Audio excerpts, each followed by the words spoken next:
കൊടുത്തിരിക്കുന്നത് ഹോണ്ട സിറ്റിയാണ്. Honda city ഒരുപാട് അപ്ഡേറ്റ്സോടെയാണ് ഇത്തവണ വന്നിട്ടുള്ളത്. ഫേസ് ലിഫ്റ്റ് ആണ്. അപ്പോൾ കഴിഞ്ഞ മോഡലിനേക്കാളും ഫ്രണ്ടിലായിരുന്നാലും ബാക്കിലായിരുന്നാലും ഒരുപാട് ലുക്സിൽ ചേഞ്ചസ് വരുത്തിയിട്ടുണ്ട്. പിന്നെ ചെറിയ ചെറിയ മാറ്റങ്ങളൊക്കെ ആയിട്ട് പുതിയ അപ്ഗ്രഡേഷനായിട്ടൊക്കെയാണ് വണ്ടി ഇത്തവണ വന്നിട്ടുള്ളത്. ആദ്യം തന്നെ നമ്മൾ എടുത്തു പറയേണ്ടത്, ഫസ്റ്റ് നോക്കുമ്പോൾ ഇത് സ്റ്റാർട്ടിങ്ങിൽ തന്നെ ഇതിൻ്റെ ഹെഡ്ലൈറ്റ് തന്നെ നമുക്കറിയാൻ പറ്റും. ഒരു ആദ്യം നമുക്ക് സ്ട്രൈക്കിംഗ് ആയിട്ടുള്ളൊരു ലുക്ക് വരുന്നത് ഹെഡ്ലൈറ്റിലേക്കാണ്. കുറച്ചുകൂടെ നാരോ ആയിട്ടാണ് ഇപ്പോൾ ഹെഡ്ലൈറ്റ് വന്നിട്ടുള്ളത്. അത് നമുക്കറിയാം. ഈ ഭാഗത്ത് DRL വന്നിട്ടുണ്ട്. അതുപോലെ തന്നെ കണക്റ്റിംഗ് ലാമ്പ് DRL വന്നിട്ടുണ്ട്. ഇതൊക്കെ ഒരു പുതുമയാണ് ഹോണ്ടയെ സംബന്ധിച്ചിടത്തോളം. അതോടൊപ്പം തന്നെ ഇതിൻ്റെ ഹെഡ്ലൈറ്റിൽ വരുമ്പോൾ ഇവിടെ പ്രൊജക്ടർ ലാമ്പ് കൊടുത്തിട്ടുണ്ട്. പഴയ മോഡൽസിൽ അതുണ്ട്. പക്ഷേ താഴേക്ക് വരുമ്പോൾ പഴയ മോഡൽസിൽ അവിടെ വരുന്നത് ഒരു ഫോഗ് ലാമ്പായിരുന്നു. പക്ഷേ അവിടെ ഒരു പ്രാക്ടിക്കലായിട്ടുള്ള ഒരു എയർ ഡാമാണ് കൊടുത്തിട്ടുള്ളത്. ഒരു എയർ വെൻറ്റ് വന്നിട്ടുണ്ട്. പിന്നെ ഇതിൻ്റെ എയർ ഡാമൊക്കെ ശ്രദ്ധിക്കുമ്പോൾ അറിയാം ഒരു ഹണികോം സ്ട്രക്ചറൊക്കെയാണ് ഇവിടെ കൊടുത്തിട്ടുള്ളത്. ഇതിൽ ബാക്കി ചേഞ്ചസ് ഫ്രണ്ടിൽ നോക്കുമ്പോൾ ഇതിൽ ഒരു 360 ഡിഗ്രി ക്യാമറ വണ്ടിയിൽ ഫുള്ളായിട്ട് അറേഞ്ച് ചെയ്തിട്ടുണ്ട്. പിന്നെ ക്യാരക്ടർ ലൈൻസൊക്കെ പഴയപടി തന്നെയാണ്, വലിയ മാറ്റമൊന്നുമില്ല. വണ്ടിയുടെ ഡൈമെൻഷൻസിൻ്റെ എല്ലാം പഴയത് തന്നെയാണ്. പിന്നെ ടയേഴ്സിലേക്ക് വരുമ്പോൾ നമുക്ക് നോക്കുമ്പോൾ അറിയാം ഇതിൻ്റെ ടയേഴ്സ് എന്ന് പറയുമ്പോഴത്തേക്ക് സാധാരണഗതിയിൽ പഴയതിനേക്കാൾ കുറച്ചുകൂടെ അലോയ്സിൽ ചേഞ്ചസ് വരുത്തിയിട്ടുണ്ട്. പഴയ മോഡൽസൊക്കെ ഒരു മെറ്റൽ അലോയ്സാണ് വരുന്നത്. ഇപ്പോൾ നോർമലി ഇതിൽ ഒരു ഡയമണ്ട് കട്ട് അലോയാണ് വന്നിട്ടുള്ളത്. കുറച്ചുകൂടെ അപ്ഡേറ്റഡ് ആയിട്ട് വന്നിട്ടുണ്ട്. പക്ഷേ ടയർ സൈസിൻ്റെ കാര്യത്തിൽ 185 സെഷനാണ് വന്നിരിക്കുന്നത്. ഈ ഒരു സെഗ്മെൻറ്റിൽ വരുന്ന മറ്റ് വാഹനങ്ങൾ നോക്കുമ്പോൾ അതിൽ ഒരു 200 എബോവ് ടയർ സൈസ് വരുന്നുണ്ട്. അപ്പോൾ പ്രാക്ടിക്കലി നോക്കുമ്പോൾ ഹോണ്ട സിറ്റിക്ക് ടയർ സൈസ് കുറച്ചുകൂടെ ചെറുതാണ്. പക്ഷേ ഈ വണ്ടി പ്രിഫർ ചെയ്യുന്ന എപ്പോഴും മെച്യൂർ ഡ്രൈവേഴ്സ് ആയിരിക്കും. അങ്ങനെ നോക്കുമ്പോൾ ആ ഒരു ഇൻട്രസ്റ്റ് നോക്കി എടുക്കുന്നവർക്ക് വേണ്ടി, അതുകൊണ്ട് ഈ ടയർ സൈസ് കുറഞ്ഞു പോയി എന്നുള്ളതൊന്നും വലിയ പ്രശ്നമായിട്ട് വരുന്നില്ല. പിന്നെ ഡൈമെൻഷൻസ്, വണ്ടിയുടെ ടോട്ടൽ ഡൈമെൻഷൻസിന് വലിയ മാറ്റങ്ങളൊന്നും വരുത്തിയിട്ടില്ല. ഗ്രൗണ്ട് ക്ലിയറൻസ് ഒരു 165 mm ആണ്. അതിനും മാറ്റമില്ല, കഴിഞ്ഞ മോഡലൊക്കെ തന്നെയാണ് വന്നിരിക്കുന്നത്. പിന്നെ ഈ സൈഡിലൊന്നും വലിയ ചേഞ്ചസ് വരുത്തിയിട്ടില്ല ഹോണ്ടയിൽ. പിന്നെ ഇതിൽ പറയേണ്ടതിന് ബാക്കിലേക്ക് വരുമ്പോൾ കുറച്ച് മാറ്റങ്ങൾ വരുത്തിയിട്ടുണ്ട്. ടോപ്പ് ലൈറ്റ് റെഡ് ആയിരുന്നു മുമ്പ്, അത് കുറച്ചുകൂടെ ക്ലിയർ ഫിനിഷിലേക്ക് മാറിയിട്ടുണ്ട്. പിന്നെ സ്റ്റിൽ നമുക്കിവിടെ LED അല്ല വന്നിട്ടുള്ളത്, ഇൻഡിക്കേറ്റേഴ്സ് ബൾബ് ടൈപ്പാണ്. അതിന് വലിയ മാറ്റമൊന്നും കൊടുത്തിട്ടില്ല. പക്ഷേ ലുക്ക് വൈസിൽ ആ ബാക്കിൽ കുറച്ച് ചേഞ്ചസ് ആണ് വരുത്തിയിട്ടുള്ളത്. 360 ക്യാമറയും കാര്യങ്ങളൊക്കെയാണ് കൊടുത്തിട്ട്. പിന്നെ താഴെ ഒരു എയർ ഡാം വരുന്നുണ്ട്. അത് വലിയൊരു പ്രാക്ടിക്കലായിട്ട് തോന്നുന്നില്ല, കാരണം അതൊരു ലുക്കിന് വേണ്ടി മാറ്റം വരുത്തിയതാണ്. പിന്നെ സാധാരണ പഴയ മോഡൽസിൽ ഇതുപോലെയല്ല, കുറച്ച് വ്യത്യാസമുണ്ട്. ഏതായാലും അതൊക്കെ മാത്രമാണ് ഇപ്പോൾ ഹോണ്ടയിൽ ലുക്ക് വൈസ് മൊത്തത്തിലുള്ള ചേഞ്ച് വന്നിട്ടുള്ളത്. ഇനി ഇതിൻ്റെ ഇൻറ്റീരിയറിലേക്ക് നോക്കുമ്പോൾ അറിയാം നമുക്ക് എത്രത്തോളം മാറ്റങ്ങൾ വരുത്തിയിട്ടുണ്ട്, എന്തൊക്കെയാണ് നമുക്കിപ്പോൾ പ്രത്യേകിച്ചും ഉള്ളത്. ഇൻറ്റീരിയർ നമുക്ക് എങ്ങനെ ഡിസൈൻ ചെയ്തിട്ട് നോക്കാം, എന്തെല്ലാം മാറ്റങ്ങളാണ് ഇതിന് വന്നതെന്ന് നമ്മൾ കൃത്യമായിട്ട് പരിശോധിച്ച് പോവുകയാണ്. എന്നാലും ഹോണ്ട സിറ്റിയുടെ ഇൻറ്റീരിയർ നമുക്ക് ഇരുന്നപ്പോൾ തന്നെ നമുക്കൊരു പ്രീമിയം ഫീൽ കിട്ടുന്നുണ്ട്. സിറ്റി എന്ന് പറയുന്നത് നമുക്കറിയാം വർഷങ്ങളായിട്ട് ഒരുപാട് ചേഞ്ചസ് ഒന്നും ഇല്ലെങ്കിൽ പോലും എടുക്കാനായിട്ട് ഒരു പ്രത്യേക ടൈപ്പ് ഓഫ് കസ്റ്റമേഴ്സ് ഉള്ളൊരു വണ്ടിയാണ്. അതായത് ഹോണ്ടയെ സംബന്ധിച്ചിടത്തോളം സിറ്റി എന്ന് പറയുന്നത് വളരെ അപ്ഡേറ്റഡ് ആയി വരുന്ന, ആവശ്യത്തിന് മാത്രം അപ്ഡേഷൻസ് കൊടുക്കുന്ന ഒരു പ്രീമിയം വണ്ടിയാണ്. അത് നമുക്ക് കാണുമ്പോഴും അത് ഉപയോഗിക്കുമ്പോഴും ഒക്കെ ഫീൽ ചെയ്യുന്നതാണ്. ആദ്യം തന്നെ പറയാം, ഇൻറ്റീരിയറിൽ കുറച്ച് പ്രകടമായ മാറ്റങ്ങൾ വരുത്തിയിട്ടുണ്ട്. അതായത് ഈ ഡാഷ് ബോർഡൊക്കെ പ്ലാസ്റ്റിക് ആണ്, പക്ഷേ ഇവിടെ കുറച്ച് ലെതർ ഫിനിഷ് കൊടുത്തിട്ടുണ്ട്. കുറച്ചുകൂടെ പ്രീമിയം ഫീലിൽ വരുന്നുണ്ട്. അതിൽ ലെതർ സ്റ്റിച്ചും കാര്യങ്ങളൊക്കെ വരുന്നുണ്ട്. പക്ഷേ ഹൈലൈറ്റ് എന്ന് പറയുന്നത് ഈ ഭാഗത്താണ്.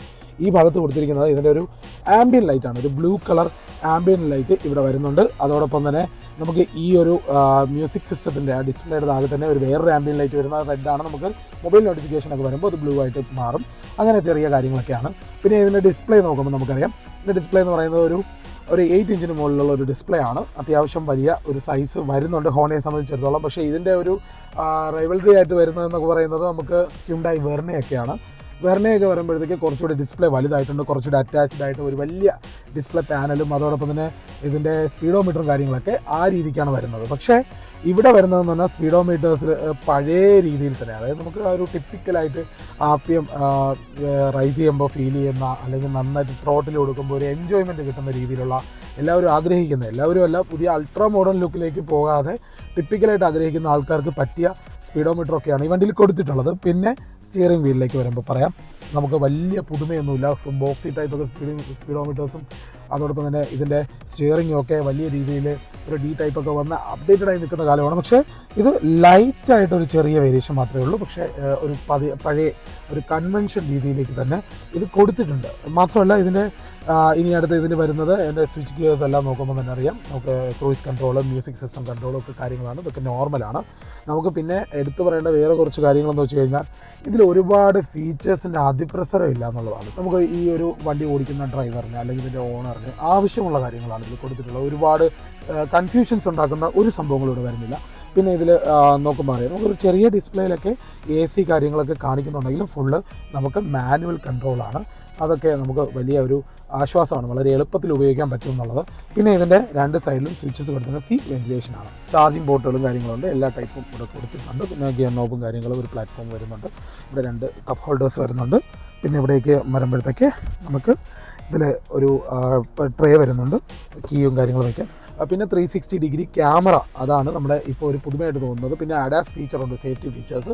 ഇതൊക്കെ ഹോണ്ടയിൽ ഇപ്പോൾ വന്നിട്ടുണ്ട്. കുത്തി നിറച്ചൊന്നും പറയുന്ന രീതിയിലേക്ക് അത്രയും വലിയ ഫീച്ചേഴ്സ് ഒന്നുമില്ല, പക്ഷേ നമുക്ക് ആവശ്യമുള്ളതെല്ലാം കിട്ടും. പിന്നെ ക്യാമറയുടെ കാര്യം വരുമ്പോൾ ഇവിടെ നമുക്ക് ഈ 2 നോബിലേക്ക് ഇതിൻ്റെ എൻഡുകളിലായിട്ട് തന്നെ നമുക്ക് ക്യാമറ യൂസ് ചെയ്യാൻ പറ്റും. ഇത് ക്ലിക്ക് ചെയ്യുമ്പോൾ തന്നെ നമുക്ക് ഓട്ടോമാറ്റിക്കലി വിഷ്വലൈസ് ചെയ്ത് കാണാൻ പറ്റും ഇവിടെ ക്യാമറ പ്രവർത്തിക്കുന്ന രീതിയിൽ. ഇപ്പുറത്തെ സൈഡിലും സ്വിച്ച് ഉണ്ട്, ആ സ്വിച്ച് വരുമ്പോൾ ഇത് ക്യാമറയും കാര്യങ്ങളും ആ സൈഡിലൊക്കെ നിൽക്കുന്ന ആൾക്കാർക്ക് നമുക്ക് കാണാൻ പറ്റും. അങ്ങനെയുള്ള കാര്യങ്ങളൊക്കെയാണ് ഇപ്പോൾ ക്യാമറയുടെ കാര്യത്തിൽ പറയുന്നത്. ഇതെല്ലാം നമുക്ക് അത്യാവശ്യം നൽകിക്കൊണ്ടുള്ള ഫീച്ചർ റിച്ച് ആയിട്ടുള്ള വണ്ടിയാണ്. പിന്നെ ഒരു സൺറൂഫ് നമുക്കത് പറയാൻ പറ്റും. ഇതിന് മുകളിൽ ഒരു സൺറൂഫ് കൊടുത്തിട്ടുണ്ട്. പാനോറമിക്കൊന്നുമല്ല, നോർമൽ രീതിയിലുള്ള സൺറൂഫാണ്. നമുക്ക് ഈ സൺറൂഫിലേക്ക് നോക്കുമ്പോൾ തന്നെ അറിയാം, സാധാരണഗതിയിൽ നമുക്ക് ഈ സൺറൂഫ് ഓപ്പൺ ചെയ്യാം എന്ന് മാത്രം നമുക്ക് പറയാൻ പറ്റും. അത് അത്യാവശ്യം ഈ ടൈപ്പ് ഓഫ് വണ്ടികളിലും മാത്രം കാണുന്നതാണ്. ബാക്കി ഇതിന് വലിയ രീതിയിൽ വൈഡറായിട്ട് ഓപ്പൺ ചെയ്യാൻ പറ്റുന്നതൊന്നുമല്ല, പക്ഷേ നമുക്ക് വേണ്ട രീതിയിൽ ഇത് വലിയ രീതിയിൽ ഉപകരിക്കുന്ന ഒരു സംഭവം തന്നെയാണ്. അതുകൊണ്ട് ഈ സൺറൂഫ് നമുക്ക് ഇതുപോലെ അത്യാവശ്യ ഘട്ടങ്ങളിൽ ഉപയോഗിക്കാം എന്ന് മാത്രമാണ് നമുക്ക് പറയാൻ പറ്റുന്നത്. ബാക്കി വരുമ്പോൾ ഇനി ബാക്കിൽ ഇതിൻ്റെ സീറ്റിൻ്റെ സ്പേസ് എങ്ങനെയാണെന്ന് നോക്കാം. ചെറിയ ചെറിയ കാര്യങ്ങൾ കൂടി നമുക്ക് ശ്രദ്ധിക്കാം. ഹോണ്ട സിറ്റിയുടെ ഒരു സ്പേസ് എന്ന് പറയുന്നത് കുറച്ച് ഹൈറ്റ് ഉള്ളവർക്ക് നമുക്കിങ്ങനെ ഈസി ആയിട്ട് കയറാൻ പറ്റും. കുറച്ചുകൂടെ റിക്ലൈൻഡ് ആയിട്ടുള്ള സീറ്റൊക്കെ തന്നെയാണ് കൊടുത്തിട്ടുള്ളത്. ഈ ഒരു സെഡാൻ സെഗ്മെൻറ്റിൽ നമ്മൾ പ്രതീക്ഷിക്കുന്ന ടൈപ്പ് ഓഫ് തന്നെയാണ് കാര്യങ്ങളൊക്കെ. സീറ്റിൻ്റെ കാര്യം പറയുമ്പോൾ കുറച്ചുകൂടെ കംഫർട്ടബിൾ ആയിട്ടുള്ള സീറ്റ് തന്നെയാണ്. നമുക്ക് അത്യാവശ്യം ദൂരയാത്രകൾക്കൊക്കെ പോകാൻ പറ്റുന്ന ടൈപ്പ് ഓഫ് സീറ്റ് തന്നെയാണ്. പിന്നെ ഇത് തൈ സപ്പോർട്ട് നല്ല രീതിയിലുണ്ട് എന്നുള്ളത് നമുക്ക് കൃത്യമായിട്ട് മനസ്സിലാക്കാൻ പറ്റുന്നുണ്ട്. കുറച്ചുകൂടെ ഫ്രണ്ടിലേക്ക് വന്ന് കിടക്കുകയാണ്. പിന്നെ ഇതിൻ്റെ സീറ്റ് എന്ന് പറയുന്നത് നമ്മൾ ബാക്കിലേക്ക് അല്പം വലിച്ചിട്ടിരിക്കുകയാണ്, എന്നിട്ട് പോലും നമുക്ക് ഇതുപോലെ ഇരിക്കാൻ പറ്റും. അതിനുള്ള സ്പേസ് ഇതിനുണ്ട്. അപ്പോൾ ഹൈറ്റ് ഉള്ളവർക്കൊന്നും വലിയ ബുദ്ധിമുട്ടുകൾ ഫീൽ ചെയ്യുന്നില്ല. പിന്നെ ദൂരയാത്രകൾ, ലോങ് ഡ്രൈവ്സൊക്കെ പോകുമ്പോഴത്തേക്ക് 4 പേർക്ക് വലിയ രീതിയിൽ സമാധാനമായിട്ട് യാത്ര ചെയ്യാൻ പറ്റും. പിന്നെ ഇതിൽ നമുക്ക് സ്വാഭാവികമായിട്ട് പറയുന്ന പോലെ ഈ മോഡൽസിലൊക്കെ വരുന്ന പോലെ 2 കപ്പ് ഹോൾഡറും ഒരു ഹാൻഡ് റെസ്റ്റും ഒക്കെ ഉണ്ട്. അതല്ലാത്ത പക്ഷേ ആ സമയങ്ങളിലൊക്കെ നമുക്ക് നോക്കുമ്പോൾ അറിയാം 3 പേർക്ക് കുഴപ്പമില്ലാതെ യാത്ര ചെയ്യാൻ പറ്റും. ഈ 3 പേർക്ക് ഹെഡ് റെസ്റ്റ് ഉണ്ട്. അതൊക്കെയാണ് ഇതിൻ്റെ ബാക്ക് സീറ്റിൽ കൊടുത്തിട്ടുള്ള ഹെഡ് റെസ്റ്റ്. ഇല്ലാത്ത വണ്ടികൾ ഒരുപാട് നമുക്ക് ഇറങ്ങുന്നുണ്ട്. ഈ ബാക്കിലിരിക്കുമ്പോൾ 3 പേർക്ക് ഹെഡ് റെസ്റ്റ് കിട്ടുന്നത് വലിയ കാര്യം തന്നെയാണ്. ഇതൊക്കെയാണ് ഇതിൻ്റെ ഹൈറ്റ് എന്ന് പറയുന്നത്. വളരെ ഹൈറ്റുള്ള ഒരു 6 അടി പൊക്കം അതിന് മുകളിലേക്ക് പോകുന്ന ആൾക്കാർക്കൊക്കെ ഇച്ചിരി ബുദ്ധിമുട്ടായിരിക്കും ഇതിൻ്റെ ഒരു ഹെഡ് സ്പേസ് എന്ന് പറയുന്നത്. പക്ഷേ ലെഗ് റൂം നല്ല രീതിയിലാണ് ഹോണ്ട സിറ്റിയിലുള്ളത്. പിന്നെ ടോട്ടൽ ഇതിൻ്റെ ഇൻറ്റീരിയറിൻ്റെ ആ ഒരു കളറും ഈ ഒരു ലെതർ ഫിനിഷ് സീറ്റും ഒക്കെ വരുമ്പോഴത്തേക്ക് പ്രീമിയംനെസ്സിന് ഒരു കുറവും വന്നിട്ടില്ല.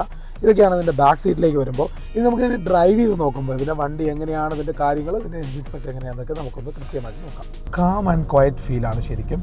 ഒരു കംപ്ലീറ്റ്ലി ഒരു പെർഫോമൻസ് എന്ന് പറയുമ്പോൾ നമുക്ക് അതിൻ്റെ ഒരു അഗ്രസീവ്നെസ് ഒന്നും ഫീൽ ചെയ്യില്ല. പകരം നമുക്കൊരു സ്മൂത്ത് റിലയബിൾ ആയിട്ടുള്ള ഒരു എഞ്ചിനാണ്. ഹോണ്ടയുടെ എഞ്ചിൻ എന്ന് പറയുമ്പോൾ സ്വാഭാവികമായിട്ടും സ്മൂത്താണ്, റിലയബിളാണ്, ആ ഒരു ഫീൽ തന്നെയാണ് വരുന്നത്. പക്ഷേ കുറച്ചുകൂടെ നമുക്ക് ടോർക്കി ആയിട്ട് കുറച്ചുകൂടെ ഒരു വലിയ ഇനിഷ്യൽ പിക്കപ്പും കാര്യങ്ങളൊക്കെ വേണമെങ്കിൽ നമുക്ക് ഇതിൻ്റെ ഹൈബ്രിഡ് ഓപ്ഷനായിട്ട് ബെറ്റർ. ഇതിപ്പോൾ നോർമൽ ഓപ്ഷനാണ്, നമ്മൾ നോർമൽ വേരിയൻ്റാണ് ഓടിക്കുന്നത്.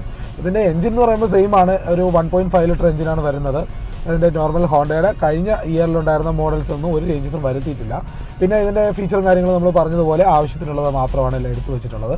ഇനി ഇതിൻ്റെ ഒരു പെർഫോമൻസ് എന്ന് പറയുന്നത് നല്ല രീതിയിലുള്ളൊരു ടോർക്ക് ഒക്കെ ഇനിഷ്യേറ്റ് ചെയ്യുന്നുണ്ട്. ഇതിൻ്റെ ടോർക്ക് എന്ന് പറയുമ്പോൾ 145 ആണ് ഇതിൻ്റെ ഒരു ന്യൂട്ടൺ മീറ്റർ ടോർക്കാണ് വരുന്നത്.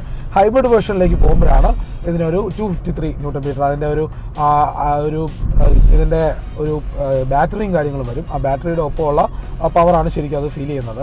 ലിഥിയം അയൺ ബാറ്ററിയാണ് ഇതിൽ വരുന്നത്. അതിൻ്റെ ഒരു ബൂസ്റ്റപ്പ് നമുക്ക് ഫീൽ ചെയ്യുന്നുണ്ട്. BHPയുടെ കാര്യത്തിൽ വരികയാണെങ്കിൽ നമുക്ക് 119 BHP ആണ് ഇതിൻ്റെ ബേസ് ഈ നോർമൽ വേരിയൻറ്റിൽ വരുന്നത്, സാധാരണ ഒരു നോർമൽ എഞ്ചിനിൽ വരുന്നത്.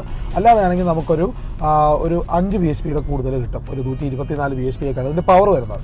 പിന്നെ ബ്രേക്കിങ്ങിൻ്റെ കാര്യം പറയുമ്പോൾ നമുക്ക് നല്ലൊരു പ്രോഗ്രസീവ് ബ്രേക്കാണ് കിട്ടുന്നത്. വലിയ ബൈറ്റുള്ള ബ്രേക്കൊന്നുമല്ല, ഒരു ബിഗിനർ ഫ്രണ്ട്ലി ആയിട്ടുള്ള ഫീലൊക്കെ ഉള്ള ഒരു ബ്രേക്കാണ്. പിന്നെ ഇതിന് നമുക്ക് പറയുന്നത് ഒരു ഡിസ്ക് ബ്രേക്ക് 4 വീലിലും വരുന്നത്, ബാക്കിൽ റിയർ ഡിസ്ക് വീല് ബ്രേക്ക് വരുന്നത് നമുക്ക് നോർമലി ഇതിൻ്റെ ഒരു ടോപ്പ് എൻഡ്, അതായത് ഹൈബ്രിഡ് വേരിയൻസിലാണ്. അല്ലാത്തപ്പോൾ നമുക്ക് ഫ്രണ്ട് 2 വീലിൽ മാത്രമേ ഡിസ്ക് വരുന്നുള്ളൂ. പക്ഷേ എന്നാലും അതിൻ്റെ ഒരു പോരായ്മയൊന്നുമില്ല. നമുക്ക് സാധാരണ സിറ്റി പതിവായിട്ടുണ്ടാകുന്ന പോലെ തന്നെ അത്യാവശ്യം നല്ല പ്രോഗ്രസീവ് ആയിട്ടുള്ള braking, smooth and reliable engine തന്നെയാണ് കിട്ടുന്നത്.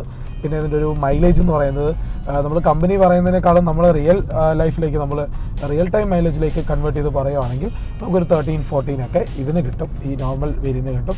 ഹൈബ്രിഡ് ആണെങ്കിൽ നമുക്ക് എങ്ങനെയാലും 24-25 വരെയൊക്കെ സുഖമായിട്ട് പുഷ് ചെയ്ത് പോകാം. അതാണ് അതിൻ്റെ ഒരു മൈലേജ് റേഞ്ച് എന്ന് പറയുന്നത്. അപ്പോൾ കൂടുതൽ വണ്ടി ഓടിക്കണം, ഒരുപാട് ഓട്ടമുള്ളവർക്ക് എന്തായാലും ഹൈബ്രിഡ് എടുക്കുന്നത് നല്ലൊരു ചോയ്സ് ആയിരിക്കും. ഇതൊക്കെയാണ് അതിൻ്റെ ഒരു മൊത്തത്തിലുള്ള ഒരു വണ്ടിയെക്കുറിച്ച് പറയാനുള്ളത്. ഏതായാലും നമുക്കൊരു ലോങ് ഡ്രൈവ്സിനൊക്കെ നല്ല ഫീലിംഗ് ആണ്, കുറച്ചുകൂടെ സ്പോർട്ടി ആയിട്ട് ഡ്രൈവ് ചെയ്യാൻ പറ്റും. പതിവായിട്ടും ഹോണ്ടയെ ആഗ്രഹിക്കുന്നവർക്ക് പ്രത്യേകിച്ച് എടുക്കാൻ പറ്റിയ ഒരു മോഡൽ തന്നെയാണ് ഈ പുതിയ ഹോണ്ട സിറ്റി. നമുക്ക് ഈ വണ്ടിയുടെ വില എന്താണെന്ന് വെച്ച് കഴിഞ്ഞാൽ പറയാൻ പറ്റുന്നത് ഏകദേശം ഒരു 12 ലക്ഷം മുതൽ ഒരു 21 ലക്ഷം രൂപ വരെയാണ് ഇതിൻ്റെ എക്സ്ഷോറൂം പ്രൈസ് വരുന്നത്. ഒരു 3-4 ലക്ഷം രൂപ കൂടുതൽ വരെയൊക്കെ നമുക്ക് ടോപ്പ് എൻഡ് ഇത് പ്രൈസ് എക്സ്പെക്ട് ചെയ്യാം. കാരണം ഹൈബ്രിഡ് ആണ് ടോപ്പ് എൻഡ് വരുമ്പോൾ. ഈ നോർമൽ മോഡൽസും ഹൈബ്രിഡും തമ്മിലൊക്കെ ഒരു വ്യത്യാസമുണ്ട്. അതിൻ്റെ എൻജിൻ പവറും കാര്യങ്ങളായിട്ടൊക്കെ നമ്മളത് പറഞ്ഞതാണ്. അങ്ങനെ നോക്കുമ്പോൾ നമുക്ക് ഇത് വെർത്താണ്. ഹോണ്ടയുടെ ഒരു മോഡൽ റിലയബിൾ ആയിട്ടുള്ളൊരു വണ്ടി എന്ന് പറയുമ്പോൾ വെർത്താണ്. പിന്നെ ഈ വണ്ടിയെക്കുറിച്ച് നമുക്ക് കൂടുതൽ വിവരങ്ങൾ അറിയണമെങ്കിൽ നിങ്ങൾക്ക് തീർച്ചയായിട്ടും കോൺടാക്ട് ചെയ്യാൻ പറ്റുന്നത് ഈ വണ്ടി നമുക്ക് റിവ്യൂ ചെയ്യാമെന്ന ഒരു ടീമിനെയാണ്. തിരുവനന്തപുരത്തെ മുത്തൂറ്റ് ഹോണ്ട ഈഞ്ചക്കലിലാണ് ഈ ഹോണ്ട ഷോറൂം ഉള്ളത്. നിങ്ങൾക്ക് തീർച്ചയായിട്ടും അവരെ കോൺടാക്ട് ചെയ്യാം. അപ്പോൾ അടുത്തൊരു എപ്പിസോഡിൽ പുതിയ വണ്ടിയായിട്ട് കാണുന്നവരെ എല്ലാവർക്കും ബൈ.